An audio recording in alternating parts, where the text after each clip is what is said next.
Hello दोस्तों, कैसे हैं आप। आज इस लेक्चर में हम लेआउट्स के बारे में डिस्कस करेंगे। लेआउट्स बेसिकली किसी भी वेबसाइट का स्ट्रक्चर होता है, यानी कि हम डिफरेंट जो सेक्शंस बनाते हैं या हेडर फुटर कोई भी चीज़ जो हम लगाते हैं वो किस तरह से हमारी वेबसाइट पर कहाँ पर लगेगी, ये हमारी लेआउट होती है। सिंपल वे में बताऊं, इसका मतलब ये है कि लेआउट हमारी वेबसाइट का स्ट्रक्चर होता है। हम अपनी वेबसाइट का लेआउट 4 मेथड से बना सकते हैं। First one is CSS float property. इस मेथड को आज हम यूज करते हुए अपनी वेबसाइट का लेआउट बनाएंगे। सेकंड वन है CSS फ्लेक्सबॉक्स।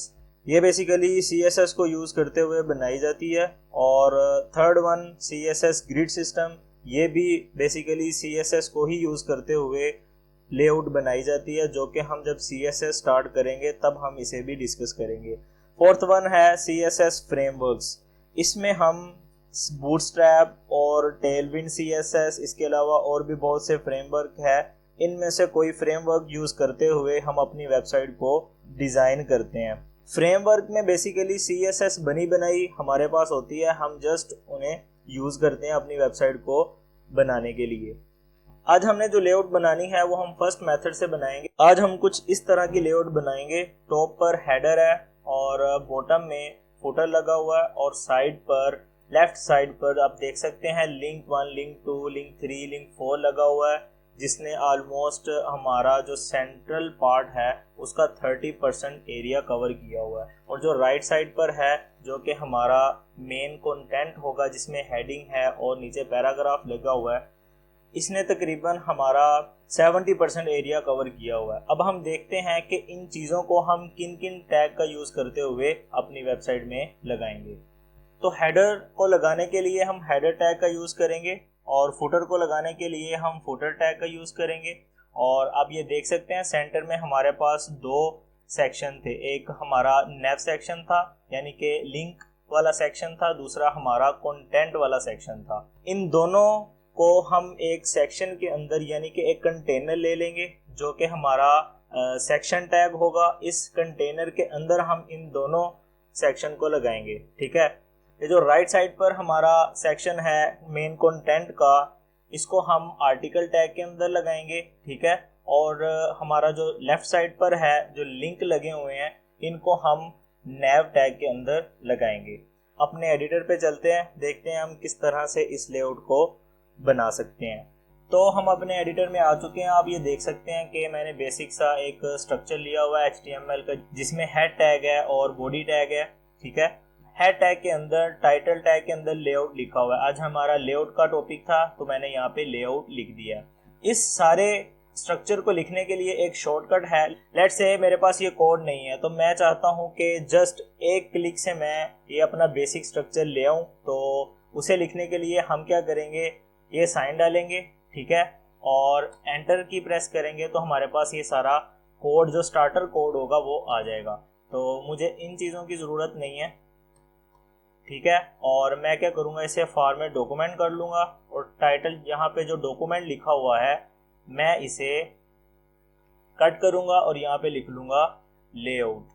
कंट्रोल S करते हैं और हम आ जाएंगे अपने बॉडी टैग के अंदर। जो भी हम लिखना चाहते हैं वो हम इस बॉडी टैग के अंदर लिखेंगे। तो चलिए स्टार्ट करते हैं। मुझे सबसे पहले एक हेडर चाहिए था, तो मैं हेडर यूज़ करूँगा, और इसके अंदर मैं लेट्स से H1 टैग का यूज़ करूँगा, और यहाँ पे मैं लिख लूँगा हेडर। इसे फॉर्मेट डॉक्यूमेंट कर लेते हैं। इसके बाद मुझे चाहिए था एक फुटर, तो मैं डालूंगा फुटर। फुटर टैग के अंदर मैं लिख लूंगा H2 के अंदर फुटर। ठीक है। तो साथ साथ मैं इसे कंट्रोल S भी करता जाऊंगा। इसे ओपन विद लाइव सर्वर करते हैं और अपनी आउटपुट देखते हैं हमारे इतने सी कोड की क्या आउटपुट आती है। तो ये आप देख सकते हैं हेडर लिखा हुआ आ गया और फुटर लिखा हुआ आ गया।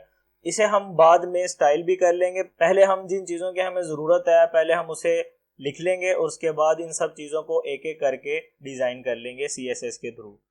ये तो मेरा टॉप वाला और बॉटम वाला सेक्शन हो गया। अब मुझे सेंटर में एक सेक्शन टैग चाहिए, जिसके अंदर मैं नेव टैग का यूज़ करूँगा और आर्टिकल टैग का यूज़ करूँगा दरमियान वाला सेक्शन लिखने के लिए। मैं यहाँ पर लिखूँगा सेक्शन सेक्शन टैग के अंदर मैं लिखूंगा नैव टैग के बाद मुझे चाहिए था एक आर्टिकल टैग, तो आर्टिकल टैग मैं यहाँ पे लिख लूंगा और इसे फॉर्मेट डॉक्यूमेंट कर लूंगा।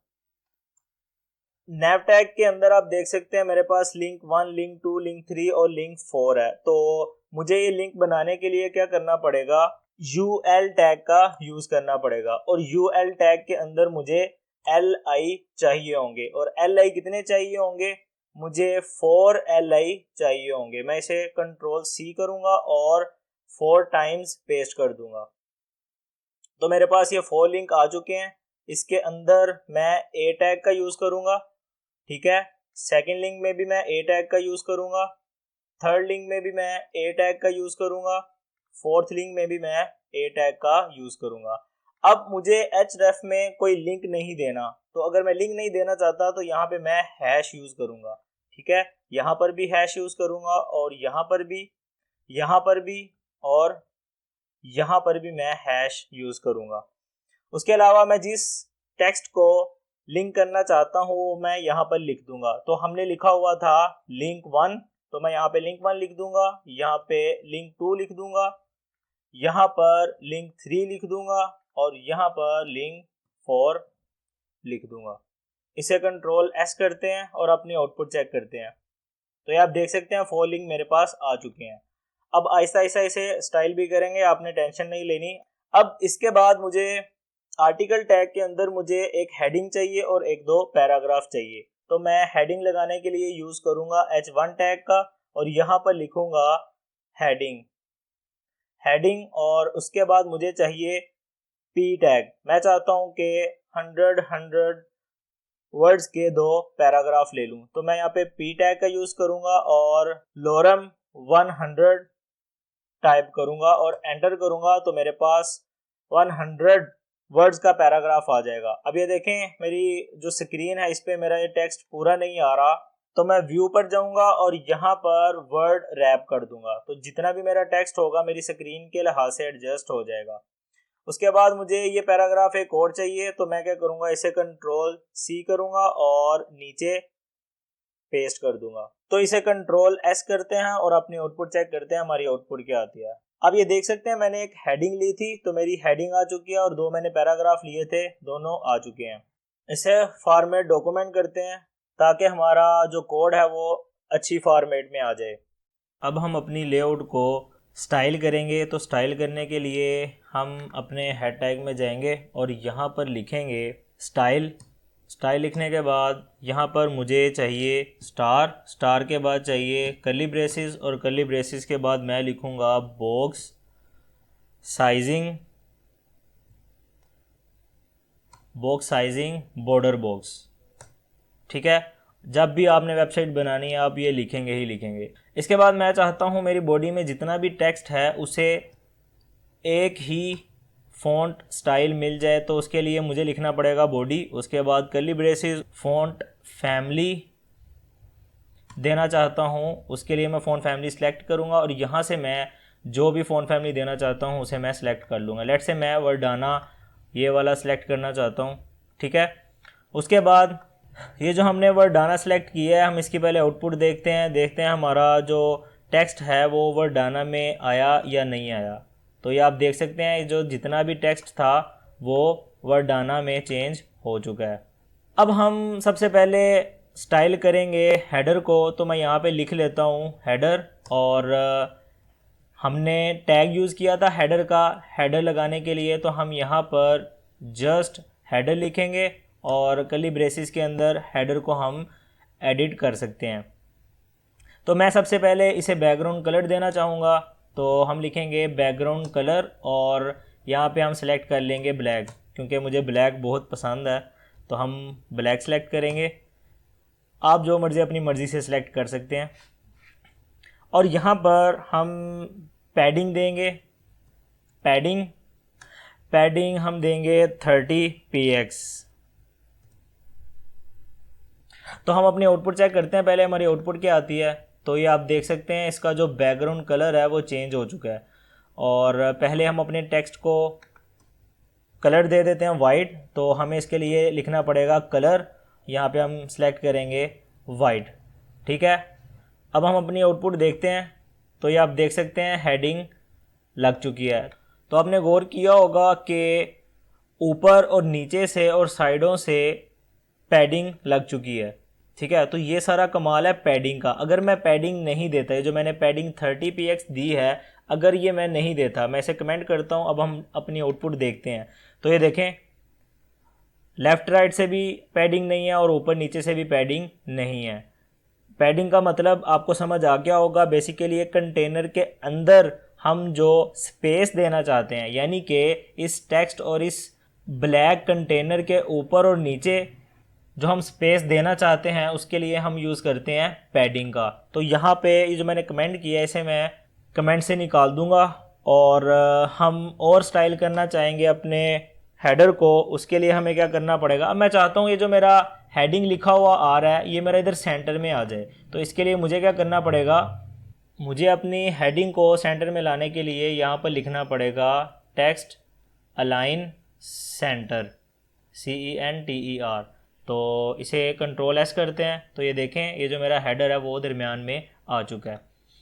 ये थोड़ा काफ़ी 150 पे जूम हुआ है, तो मैं इसे क्या करता हूँ थोड़ा लेस करता हूँ, 100 पे लेके जाता हूँ। तो ये देख सकते हैं आप इसका जो साइज़ है हेडर का ये थोड़ा सा छोटा है। मैं इसे बढ़ाना चाहता हूँ। मैं चाहता हूँ कि जो हेडर है इसका साइज़ बढ़ जाए। तो मुझे क्या करना पड़ेगा, फ़ॉन्ट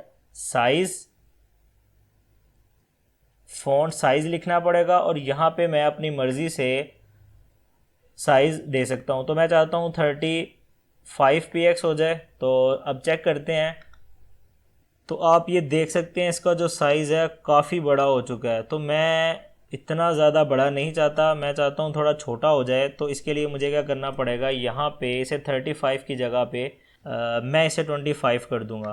तो अब थोड़ा सा बेहतर लग रहा है। तो ये जो मेरी पैडिंग है, पैडिंग मुझे कुछ ज़्यादा लग रही है, तो मैं इसे क्या करूँगा 20 करके देखता हूँ कैसी लगती है।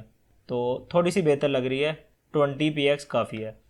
अब मैं नैव और आर्टिकल को स्टाइल करता हूँ। तो पहले हम नैव को स्टाइल करते हैं। तो इसके लिए मुझे लिखना पड़ेगा नैव, और नैव लिखने के बाद कर्ली ब्रेसिस, और मैं लिखूँगा फ्लोट लेफ़्ट। तो फ्लोट लेफ़्ट लिखने का मतलब ये है कि जो भी मेरी इस नैव में चीज़ होगी वो मेरी लेफ़्ट साइड पर फ्लोट करेगी। ठीक है, मतलब लेफ़्ट साइड पर रहेगी जब भी स्क्रीन को छोटा या बड़ा किया जाएगा। उसके बाद हम यहाँ पे इसे विड्थ देते हैं। आपने देखा था कि जो लेफ़्ट साइड पे नैव लिंक्स लगे हुए थे वो तकरीबन हमारी स्क्रीन का 30% ले रहा था। तो हम क्या करेंगे, उसे 30% देने के लिए यहाँ पे लिखेंगे विड्थ, और विड्थ लिखने के बाद इसे यहाँ पे 30% कर देंगे। उसके बाद इसे हाइट देंगे, उसकी कोई ना कोई हाइट थी तो हम हाइट सेलेक्ट करेंगे और यहाँ पर देंगे 300px।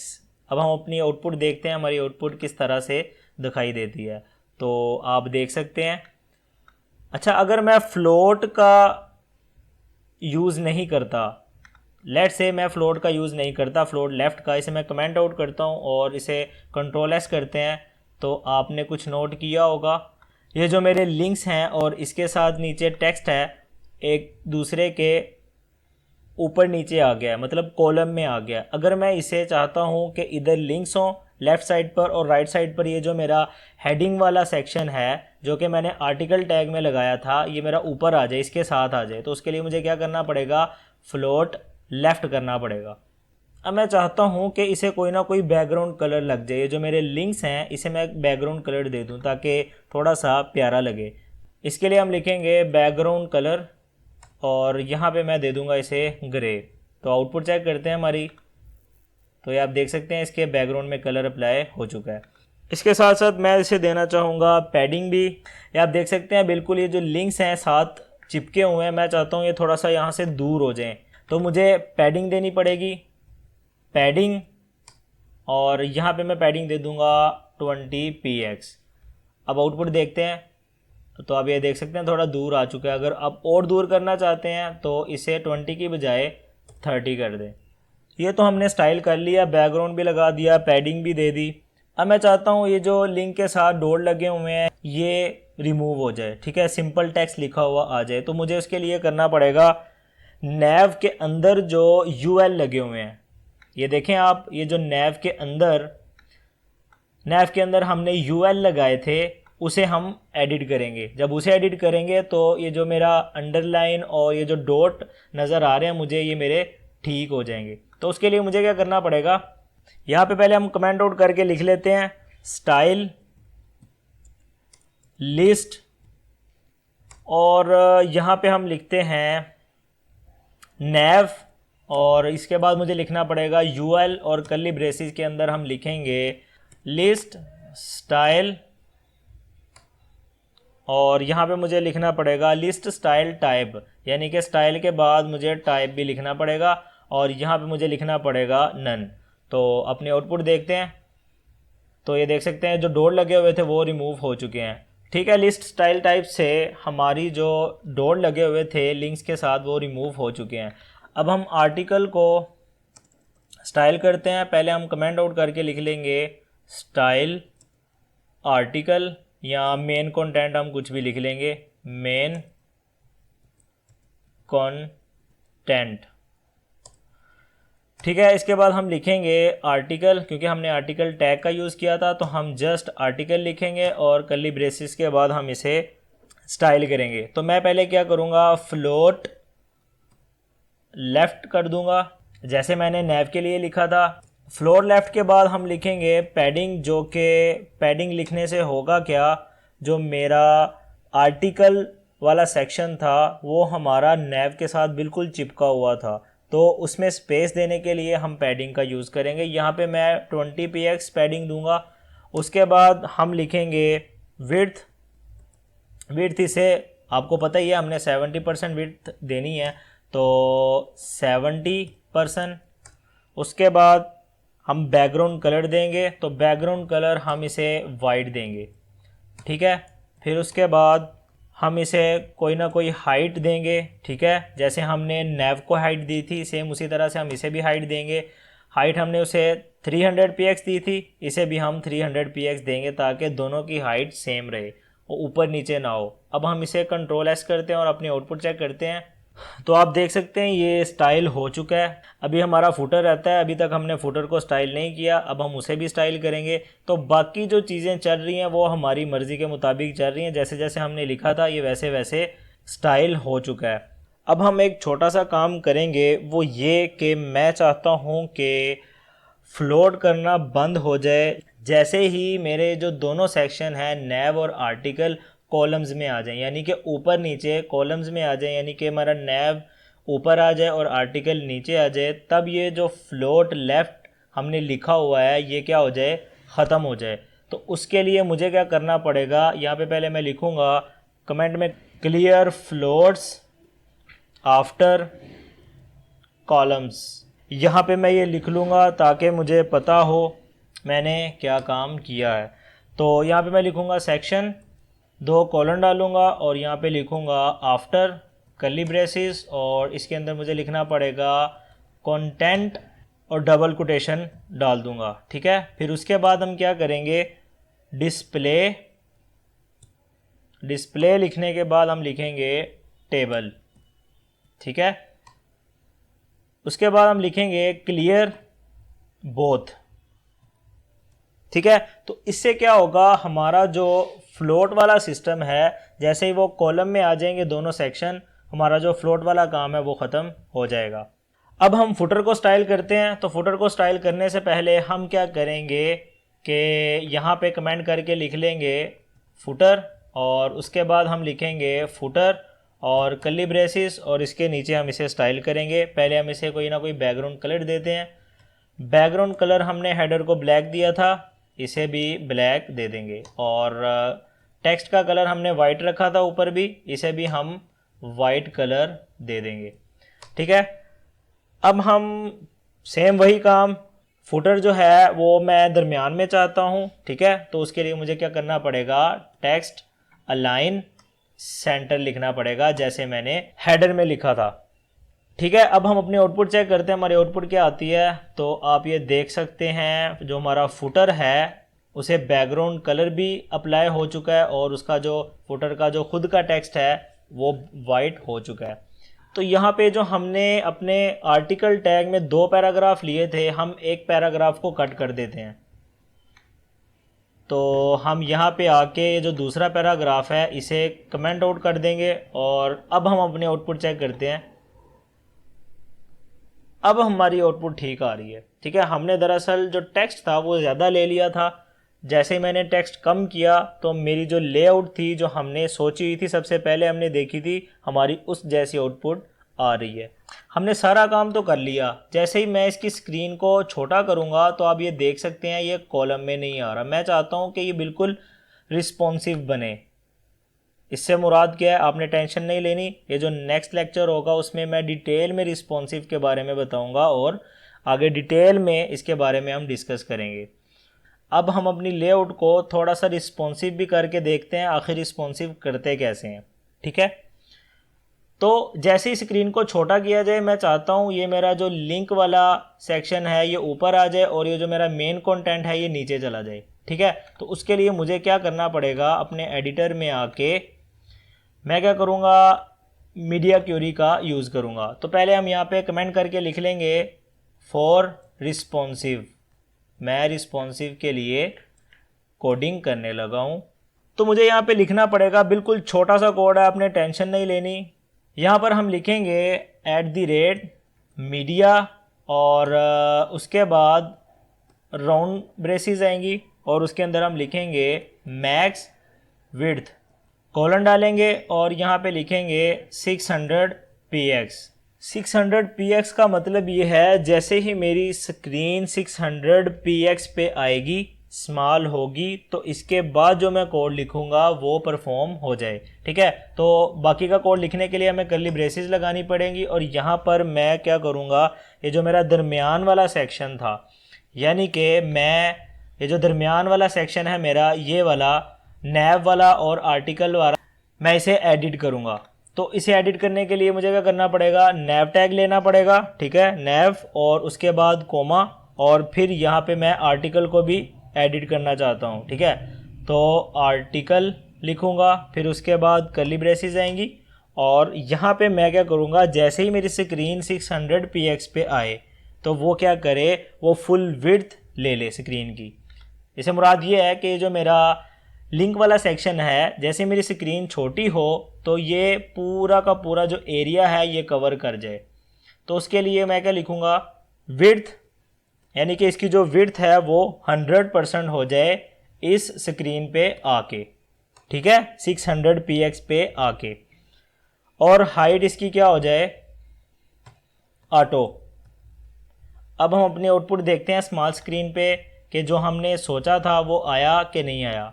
तो आप ये देख सकते हैं जैसे ही स्क्रीन स्मॉल हुई, ये जो मेरा नैव वाला सेक्शन था वो ऊपर आ गया और जो मेरा कंटेंट था, मेन कंटेंट वाला सेक्शन जो हमने आर्टिकल टैग में लिखा था वो उसके नीचे आ चुका है। ठीक है, तो ये देखें हमारी जो लेआउट बनी है वो बिल्कुल रिस्पॉन्सिव है।